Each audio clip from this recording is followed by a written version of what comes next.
मित्रों, जय श्री राम।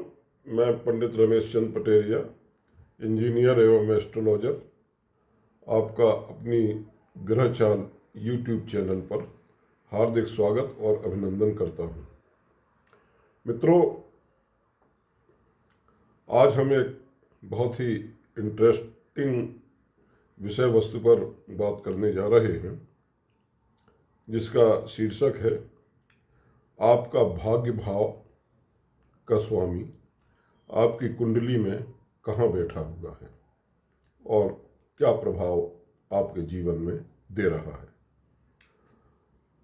तो मित्रों, ये लड़ाई जो है वो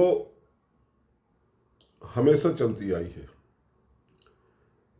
कि कर्म जरूरी है या भाग्य जरूरी है। पर वास्तविकता यही है कि कर्म और भाग्य दोनों एक ही सिक्के के पहलू हैं। केवल कर्म करके ही अच्छे परिणाम प्राप्त हों, इसकी कोई गारंटी नहीं है। आपने अपने समाज में बहुत से ऐसे लोग देखे होंगे कि वे सुबह से शाम तक बहुत मेहनत करते हैं, परंतु जीवन में ऊंचा नहीं उठ पाते।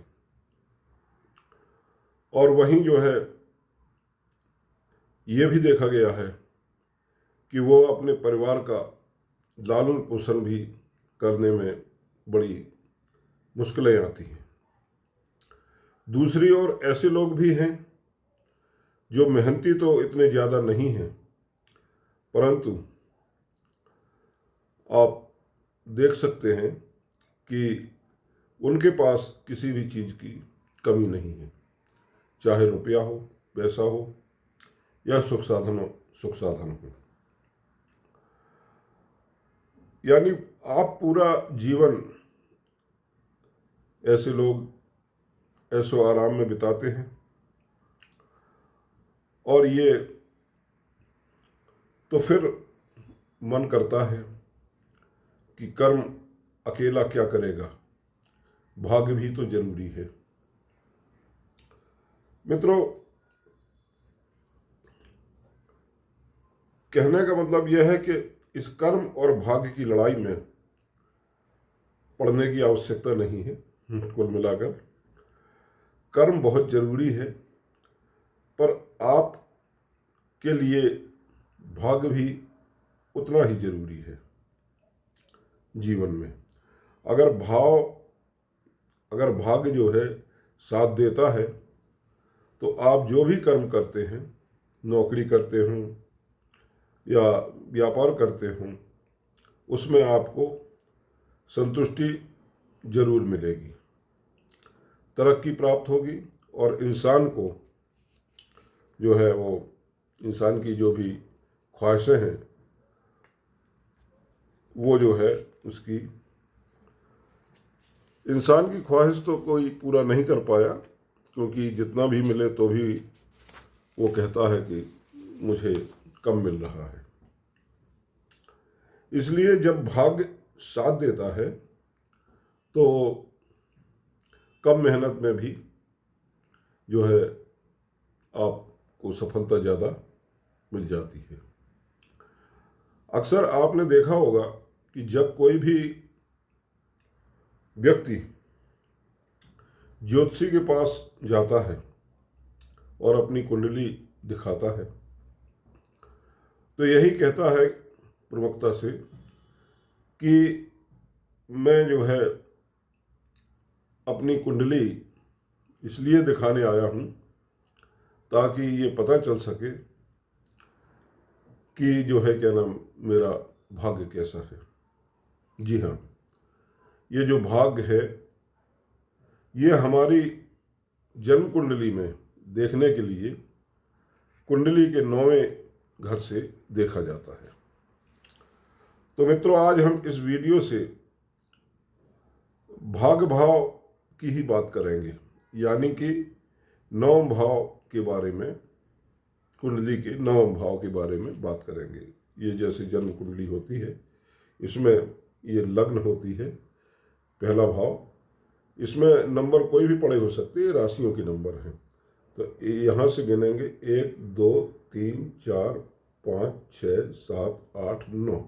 ये हमारा जो इस कॉर्नर का, राइट हैंड कॉर्नर का जो भाव है, लेफ्ट हैंड कॉर्नर का, ये हमारा भाग्य भाव कहलाता है, 9 भाव। तो इसके बारे में आज हम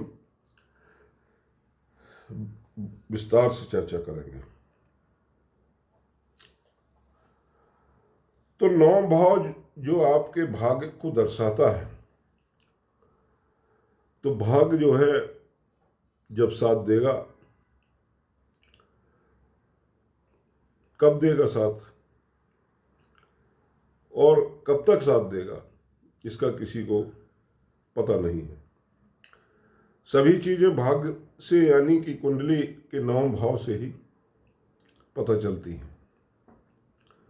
पर ये 9 भाव जो है मित्रों, अगर हम इसको समझने के लिए 9 भाव को भाग्य के जो है साथ साथ धर्म का भी महत्व है, क्योंकि ये 9 भाव धर्म का भी भाव है।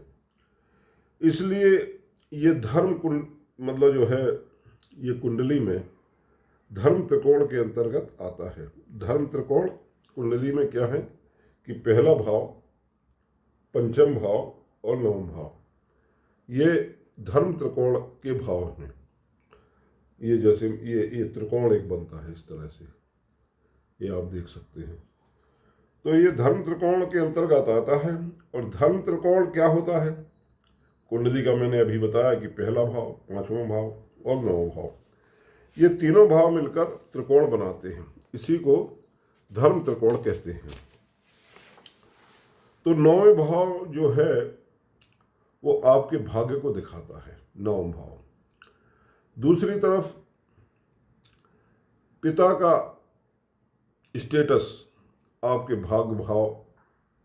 भाग से ही देखा जाता है। उदाहरण के तौर पे कोई एक लड़का है या कोई एक व्यक्ति है जिसके पिता के पास करोड़ों की संपत्ति है, तो वो लड़का जो है, क्या नाम, उसका भाग्य कैसा होगा? यानी वो जो है, जिसे ऐसे पिता मिले हैं, उसकी स्थिति जो है बहुत ही समाज में अच्छी होगी और उसके पास जो धन है वो काफ़ी मात्रा में स्थिति, धन की स्थिति बहुत अच्छी होगी। अब किसी का पिता बहुत फेमस है तो जो है बच्चों को भी कई सुख सुविधाएं प्राप्त हो जाती हैं और वैसे ही मिलती रहती हैं। तो पिता का हमारे जीवन में एक बहुत बड़ा योगदान है। दूसरी तरफ एक युवा ऐसा भी है जिसके पिता के पास धन बिल्कुल भी नहीं है। तो जिस दिन उसकी यात्रा धन कमाने के लिए शुरू होगी, तो वो युवक क्या करेगा? उसकी जो है, क्या नाम, उस युवक की यात्रा जब शुरू होगी तो बड़े अभाव में शुरू होगी। और जो दूसरा व्यक्ति जिसके पिता काफ़ी धनी है, तो वो उसके धन, जो यात्रा धन कमाने की शुरू करेंगे, तो उन्हीं के धन में जो है बढ़ोतरी होना शुरू होगी। तो यदि आपको जो है, क्या नाम, ये सारा जो है, क्या नाम, अगर मतलब जो है आपको उसका सहयोग करता है, तो आपको जो है, क्या नाम, काफ़ी अच्छा होगा। अब जैसे कोई व्यक्ति नौकरी करता है, तो नौकरी में एक बॉस मिलते हैं या मालिक मिलता है। अब बॉस यदि आपको सपोर्ट करता है तो अच्छा है, और अगर बॉस आपसे नाराज रहते हैं, आपको पसंद नहीं करते हैं, तो वहाँ जो है क्या नाम आपकी तरक्की होना, तो दौड़ मतलब आपकी तरक्की होना तो आप जो है छोड़ दीजिए। आपका वहाँ बने रहने में भी कहीं महाभारत ना होने लगे। तो मित्रों, बॉस अगर नाराज है तो प्रमोशन कैसे मिलेगा? और प्रमोशन के लिए नवम भाव, इसलिए प्रमोशन के लिए भी नवम भाव जिम्मेवार है। और क्या देखते हैं नवम भाव से? देव कृपा, यानी कि दैविक आशीर्वाद भी नवम भाव से देखा जाता है। तो जितने भी आशीर्वाद हैं वो आपके लिए जो है नवम भाव से आते हैं। अब ये आशीर्वाद चाहे बड़े बुजुर्गों का हो या देवताओं की कृपा हो, नवम भाव से ही आती है। और कैसे आती है देवताओं की कृपा? मतलब मंत्र जाप वगैरह करने से देवताओं की का आशीर्वाद हमको देव कृपा प्राप्त होती है। दैविक आशीर्वाद देने की पावर आपके नवम भाव में भी है और नवम भाव को मजबूत भी करती है। अब अगर आप धर्म के मार्ग पर अगर आप चलते हैं, आपको पिता भी यदि अच्छे मिले हैं और नौकरी में बॉस भी अच्छे मिले हैं, और जो है अगर आप व्यापार करने गए तो आपको एक गुरु अच्छे मिल गए, नवम भाव से गुरु को भी देखा जाता है। गुरु का मतलब जिससे आपने जो है व्यापार करने की कला सीखी, यानी गुण सीखे। अक्सर व्यापार में हमारे पिता ही सहयोगी होते हैं जो हमको सिखाते रहते हैं, या फिर हमको किसी जो है को गुरु बनाना पड़ता है, किसी एक्सपर्ट को। तो किसी को जो है क्या नाम गुरु बनाना, यानी अपना एक रोल मॉडल बनाना पड़ता है। अब अगर आपके जीवन में ऐसे गुरु मिल जाते हैं तो बहुत ही अच्छा है, क्या कहना है? या फिर आपने अपने पूर्व जन्म में धर्म करके इतने आशीर्वाद प्राप्त किए हैं कि लोग आपको इस जन्म में भी ढेरों आशीर्वाद दे रहे हैं, तो भी आपका भाग्य जो है क्या नाम बहुत वृद्धि करेगा। आप अपने भाग्य को बटोरेंगे। बड़े बुजुर्गों का कहना है कि बेटा, जीवन में हमारे बड़े बुजुर्ग क्या कहते हैं कि जीवन में किसी की बद्दुआ मत लेना। बद्दुआ से जो है जीवन बर्बाद होता है, और आशीर्वाद जो है जीवन का सृजन करता है। आशीर्वाद आपको फलने फूलने में बहुत मदद करता है। अब अगर ये सब चीज़ें आपके पास हैं तो आप बहुत ही भाग्यशाली हैं। और एक ज्योतिषी की भी जिम्मेदारी बनती है कि इस नवम भाव का ट्रीटमेंट वो बड़े अच्छे ढंग से करे, क्योंकि अगर भाग्य साथ देता है तो आदमी बड़ी से बड़ी मुश्किलों से को आसानी से पार कर सकता है। ज्योतिषियों की परीक्षा इसी भाव से होती है कि ये नवम भाव कि कितने अच्छे और गहराई से वो ज्योतिषी समझता है।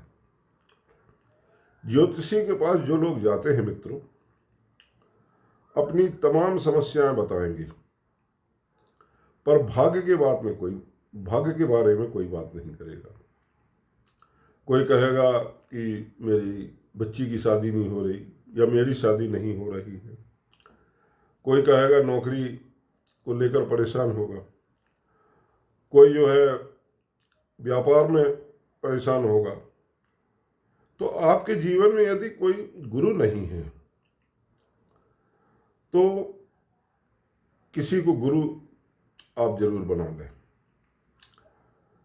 अब गुरु को भी जो है, गुरु मतलब जो भी आपको शिक्षा देता है, यानी कि आपको ध्यान सिखाता है, मंत्र देता है, या जो है आपको मेडिटेशन कराता है, जो भी शिक्षा देता है आपकी कुंडली के अनुसार, तो आपको उस रास्ते पर चल पड़ना है, एक बात करना है। इससे क्या होगा, इससे आपका नौम भाव जागृत होने लगेगा। जो गुरु मंत्र देते हैं तो उसको जो है क्या नाम, आपको बड़े शिद्दत से करना है, क्योंकि ध्यान से हमारे रोग दोष दूर होते हैं और मंत्र जाप से हमारा नौम भाव एक्टिवेट होने लगता है। एक्टिवेट मतलब जागृत होने लगता है। अब लोगों का तरीका ठीक नहीं है। जब किसी को किसी से पूछा जाए कि आप कोई उपाय कर रहे हैं, तो कहेंगे, फौरन बताएंगे, हाँ मैं गायत्री मंत्र का एक माला जाप करता हूँ, मैं फला मंत्र का जाप करता हूँ, हनुमान चालीसा भी पढ़ लेता हूँ, मैंने राहु केतु के भी मंत्र कर डाले। पर ये मित्रों, ये सब गलत है।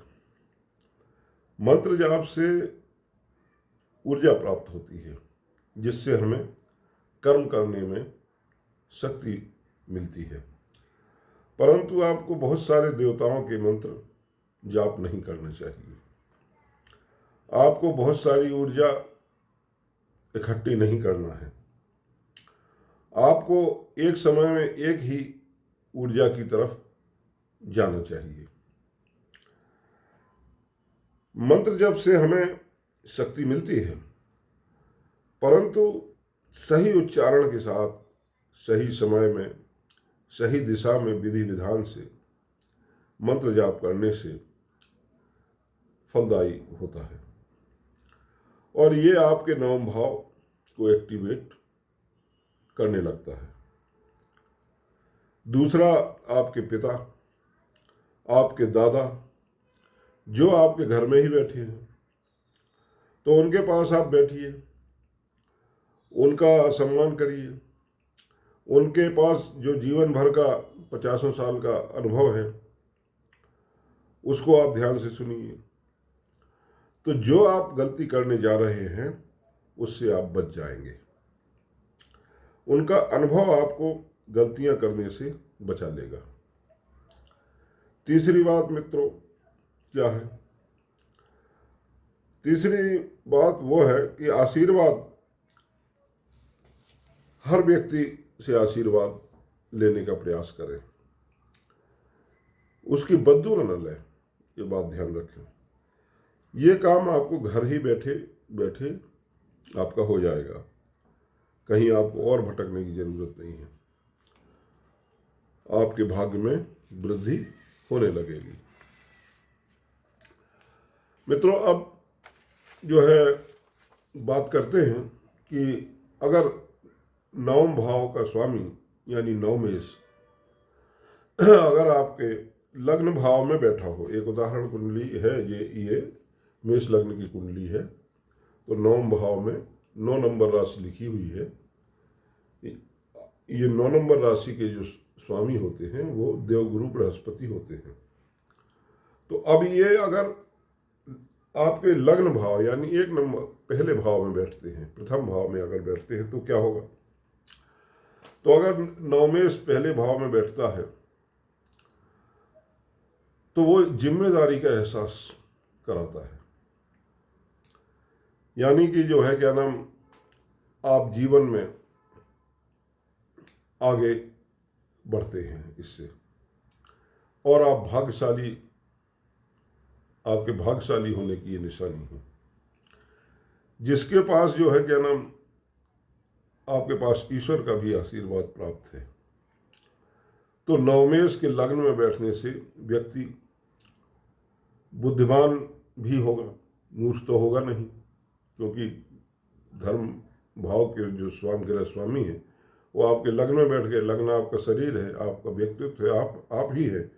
तो आपके यहाँ इतने अच्छे शुभ ग्रह आकर बैठ गए तो आप अच्छा करेंगे। उसे जो है पिता का भी सपोर्ट मिलेगा ऐसे व्यक्ति को, यानी कि ऑफिस में भी बॉस का सहयोग बहुत मिलेगा।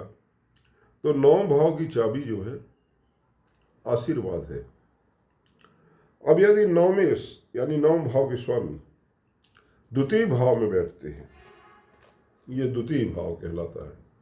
ये धर्म और कुटुंब और वाणी का भाव होता है। तो यहां बैठते हैं तो देखने में तो अच्छा लगेगा कि धन भाव में हमारे नौमेश बैठे, परंतु जो है दूसरा भाव इसमें जो है मिश्रित फल प्राप्त होंगे। बल्कि कहना चाहिए कि व्यक्ति सोचेगा कि मैं भाग्य के लिए बहुत जो है संघर्ष कर रहा हूं, किंतु मुझे जो मिलना चाहिए वो नहीं प्राप्त हो रहा। पर धन कमाने के लिए कुछ ठीक ठाक करेगा ये भाव, परंतु भाग्य का साथ जो है मित्रों यदि ना मिले तो धन की कोई गारंटी नहीं है। क्योंकि ज्योतिष में और भी बहुत सी चीजें होती हैं, देखी जाती हैं, जिन्हें जो है समझना आवश्यक होता है। ग्रहों का प्लेसमेंट, उनकी दृष्टियां, 9 मास चार्ट, तमाम चीजें देखी जाती हैं। उनकी उच्च राशि, नीच की राशि या शत्रु राशि में तो नहीं है, मित्र राशि में है या शुभ राशि में या उच्च के है। तो अब नवमेश मित्रों, नवमेश यदि तीसरे भाव में जाता, यानी ये हुआ कुंडली का 1, 2 तीसरा भाव, यदि तीसरे भाव में बैठते हैं नवमेश तो क्या होगा? ये बहुत ही उत्तम योग है। 9वें भाव का स्वामी यदि जो है शुभ ग्रह है, शुभ ग्रह मतलब जैसे गुरु है, बुध है, शुक्र है या चंद्रमा है, तो हम आपको एक सूत्र देते हैं, आप आंख बंद करके उस ग्रह का रत्न आप धारण कर लीजिए, आपको लाभ होगा।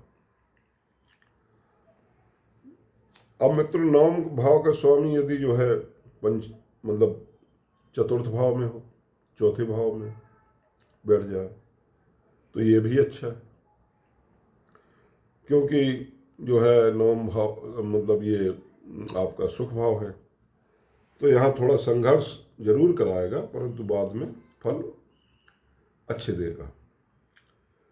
अब 9वें भाव का स्वामी यानी बृहस्पति, इस उदाहरण कुंडली के अनुसार यदि पंचम भाव में बैठ जाता है तो फिर कमाल ही हो जाएगा। क्यों? दैविक शक्तियां जो है क्या नाम आपके साथ होंगी। सिर्फ आपको कोई भी नाम जप करना है, क्योंकि पंचम भाव बहुत ही त्रिकोण का शुभ भाव माना गया है। तो आपको क्या है, किसी गुरु से आप जुड़ जाइए, नियम पर जो है धर्म पर आप चलने की कोशिश करिए। 9वें भाव अपने आप जो है काम करने लगेगा मित्रों। बहुत ही ज्यादा मतलब शुभ योग है ये पंचम भाव में 10 का बैठना, वो 9 का बैठना। पिता का आशीर्वाद भी आपको प्राप्त होगा, पिता का सपोर्ट भी आपको प्राप्त होगा और पिता की मदद आपको हमेशा मिलेगी। अब मित्रों यदि 9वें भाव का स्वामी यानी भाग्य छठे भाव में बैठता है तो इसका परिणाम अच्छा भी हो सकता है और बुरा भी हो सकता है। मतलब यहाँ हमने उदाहरण के लिए 9वें भाव में धनु राशि ली है जिसके स्वामी बृहस्पति है, तो इस छठे भाव में थोड़ा शुभ ग्रह अच्छा काम नहीं करते हैं। अगर अशुभ ग्रह हों, शनि मंगल राहु केतु जैसे, अगर नवम भाव के स्वामी हों और वो इस भाव में, छठे भाव में बैठे, तो फिर जो है क्या नाम, बहुत अच्छा फल मिलेगा। अब यदि मित्रों नवम भाव का स्वामी अगर सप्तम भाव में बैठता है, मतलब ये नवमेश आपका सातवें भाव में बैठता है, तो क्या होगा, तो भी आपको भाग्य का बहुत कुछ लाभ मिलेगा। नवम भाव का स्वामी मित्र यदि अष्टम में बैठ जाए तो ये बहुत अच्छा नहीं है। ऐसे लोगों को कई वर्षों तक संघर्ष करना पड़ता है। तो ऐसे लोगों का, जिनका भाग्य अच्छा नहीं है, उन्हें मानसिक रूप से तैयार रहना चाहिए और लोगों की अपेक्षा ज़्यादा मेहनत, और लोगों की अपेक्षा ज़्यादा मेहनत करनी चाहिए इनको, और साथ ही साथ भाग में वृद्धि के उपाय भी अपनाते रहना चाहिए, क्योंकि अष्टम भाव एक तिर्क स्थान है। अब यदि नवम भाव का स्वामी मित्रों नवम भाव में ही बैठ जाए तो ये बहुत अच्छा है, बहुत ही उत्तम है। दैवी शक्तियां आपके पास ही चल रही हैं। तो निश्चित रूप से जो है आप जो है, आप पर पितरों का, बड़े बुजुर्गों का आशीर्वाद आपके साथ होगा, आपके पास होगा। अब मित्रों नवम भाव का स्वामी यदि कुंडली के जो है अगर कुंडली के नवम भाव का स्वामी अगर इसके अतिरिक्त 10वें भाव में बैठता है, तो दसम भाव क्या है, दसम भाव आपका कर्म का भाव है। और यहाँ और अच्छा होगा अगर दसम भाव का स्वामी नवम भाव में बैठ जाए, तो ये कर्माधिपति धर्माधिपति योग बना देता है। ये बहुत ही ऊंचा योग होता है। और नवम भाव का स्वामी यदि दसम भाव में बैठता है तो आपको बहुत से पुरस्कार, बहुत से अवार्ड, और आपको नौकरी व्यवसाय सब में जो है बड़ा लाभ प्राप्त होता है। अगर नवम भाव का स्वामी एकादश भाव में चला जाए, यानी 11वें भाव में चला जाए, तो क्या होगा, 11वां भाव लाभ का भाव है, किंतु यहां थोड़ा मिश्रित परिणाम मिलेगा। अब मित्रों चर्चा करते हैं कि नवम भाव का स्वामी कुंडली के 12वें भाव में चला गया है। तो आप अपनी कुंडली में देखिए कि आपके नवम भाव में मतलब राशि कौन सी लिखी है। माना कि जो है क्या नाम 9 नंबर राशि लिखी हुई है ना, 9 नंबर तो लिखी ही हुई है। तो इससे जो है क्या नाम आपको इस पर बहुत ध्यान देना है कि राशि कौन है और उसके स्वामी कौन है। इसके अतिरिक्त मित्रों 12वें भाव में यदि नवम भाव का स्वामी बैठता है, अगर गुरु है तो अच्छा फल देगा, बृहस्पति है, और अगर दूसरे ग्रह हैं तो फिर उतना अच्छा फल नहीं मिलेगा, बहुत संघर्ष करना होगा। इसके अतिरिक्त मित्रों जीवन मतलब जो है आपको ये भी जरूरी है, चेक करना जरूरी है कि नवमेश जिस भाव में बैठा है उस भाव में कौन सी राशि लिखी है, उस भाव की राशि का स्वामी कहाँ पर बैठा हुआ है, शुभ स्थान पे है या अशुभ स्थान पे है। इसके अतिरिक्त किन ग्रहों की दृष्टि नवमेश पर पड़ रही है, यानी नवम भाव के स्वामी पर पड़ रही है, ये ग्रह शुभ है या अशुभ है, अशुभ दृष्टि डाल रहे हैं। और क्या देखेंगे, दशा और अंतरदशा भी देखेंगे अपने नवमेश की कैसी है, शुभ है या अशुभ है। तो मित्रों ये बहुत जो है क्या नाम यानी कि चीज़ें देखना पड़ती हैं। बहुत से लोगों को दशाओं का सही तरीके से देखना भी नहीं आता है। बहुत से लोग जो है ज्योतिषी से मिलते हैं और वे उन्हें जो भी दशा चल रही है, महादशा या अंतरदशा, उस ग्रह का रत्न पहना देते हैं।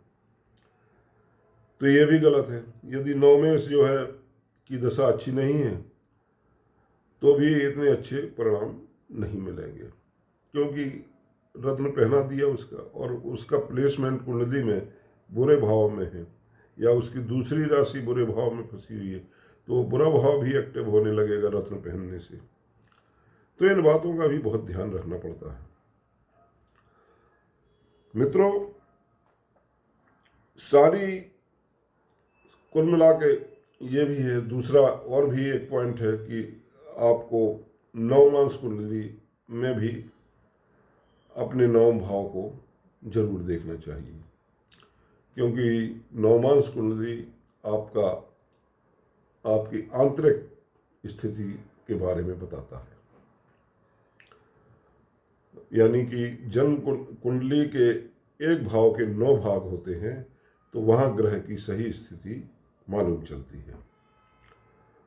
तो ये सारी जो है बातें जो है नवमेश यदि मतलब दूसरे भाव में, छठे भाव में या 8वें भाव में, जैसे जो एक सारांश मिलाकर ये हुआ कि कुंडली का दूसरा भाव,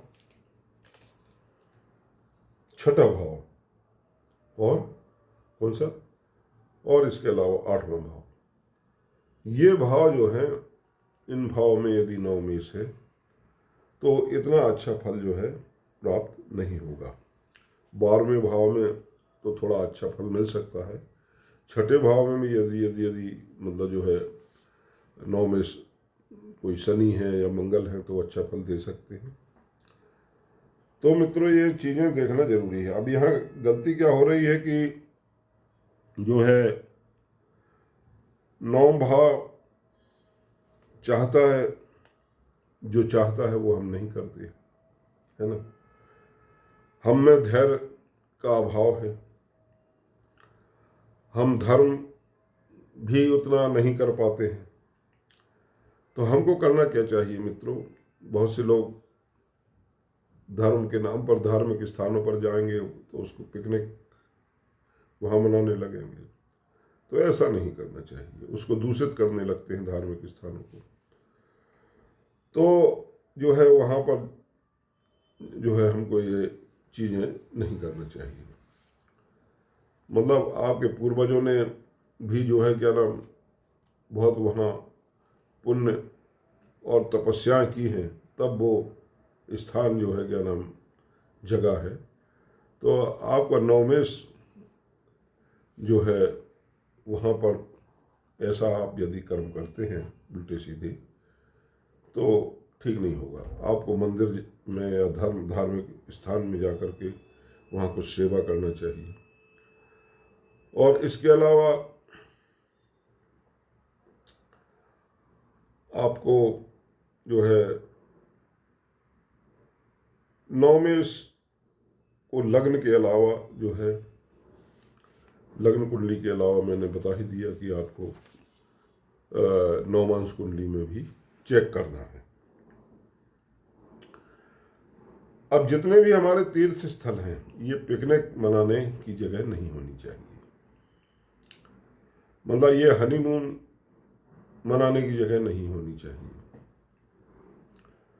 अब आजकल मित्रों क्या है कि जो है वहाँ पर कई बड़े बड़े ऋषि मुनियों ने तपस्याएं की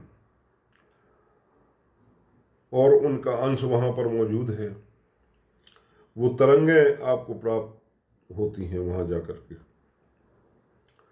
तो ये शुभ तरंगें आपके नवम भाव को ये भी जो है एक्टिवेट करती हैं, आपके भाग्य को जगाती हैं। बड़े बुजुर्ग घर में ही आपको मिल जाएंगे, उनके जो है क्या नाम चरणों में ही तीर्थ है, आपको कहीं जाने की जरूरत नहीं है। तीर्थ में तो कभी कभी आप जाएंगे। तो मित्रों मतलब अब इस देश में जो है क्या नाम क्या है कि बहुत से वृद्धाश्रम खुल गए हैं, खोले जा रहे हैं। तो ये कौन सी बात हुई, इनकी क्या ज़रूरत थी? मतलब वृद्ध माता पिता वहाँ जा रहे हैं, तो यही सबसे बड़ी विडंबना है। इसीलिए आपका भाग्य भाव एक्टिवेट नहीं हो पा रहा है। तुम्हारा भाग्य तो जो है क्या नाम, वृद्धाश्रमों के धक्के खा रहा है। आपको बुरा जरूर लग रहा होगा, लेकिन ये सच्चाई है। नवम भाव मित्रों जो है महिलाओं के लिए भी बहुत ही शुभ भाव है, क्योंकि नवम भाव आपके, अगर महिलाओं की कुंडली है तो आपके ये पति के भाग्य का भाव है और पति के पिता का भी भाव है। यहाँ पिता बैठते हैं तो आपके ससुर का भी भाव होगा। तो आपको अपने ससुर की सेवा अवश्य करनी चाहिए। अगर आप ऐसा करते हैं तो आपका भाग्य भाव एक्टिवेट होता है और जीवन में आपके खुशहाली आती है। तो मित्रों, ये नवम भाव यानी कि कुंडली के भाग्य भाव पर मेरी विवेचना थी। अगर आपको मेरा ये वीडियो पसंद आया हो तो इसको सब्सक्राइब और लाइक जरूर करें। आज के लिए इतना ही। जय श्री राम, नमस्कार।